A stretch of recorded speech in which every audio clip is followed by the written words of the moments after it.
Hey, this is a Van Dorn bottle. This one's from Wildco Company. And this allows us to sample water from discrete depths. And we can then, if we're careful enough, we can get oxygen with them. And the way it works is it's got a couple of plungers on the end that you can pull open. And so you pull the first one open and clip it in, pushing down where the messenger, which is what's going to trigger this, goes.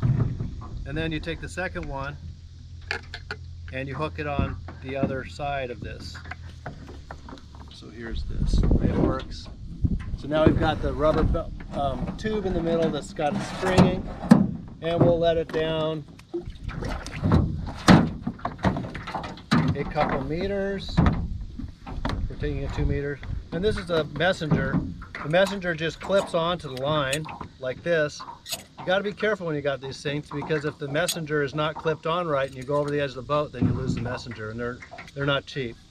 The messenger goes down and thunks that, and it opens that up, and the latch and snaps shut the ends. It's a curiously satisfying sound and feeling when you get it to go. And then we pull it up and set it on the side of the boat, and then we could put our sample in a bottle if we had it through that. And so I opened this side, and on this side I had to open it to let the oxygen in. In addition to that, if we were trying to get an oxygen sample, we would put a BOD bottle with a tube down there and put the sample into it so we didn't mix air into it. Yep. Ready? So we got down to about 6 meters, and this lake has a cyanobacterial bloom, an Oscillatoria bloom that forms in it.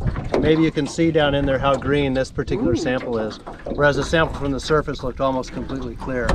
In some years we can also get a layer of purple photosynthetic bacteria in this lake, if you're really lucky. I don't think we got it this year, but we haven't seen them in recent years. But these metalimnetic blooms of bacteria are a very interesting limnological phenomenon that many people are not aware of.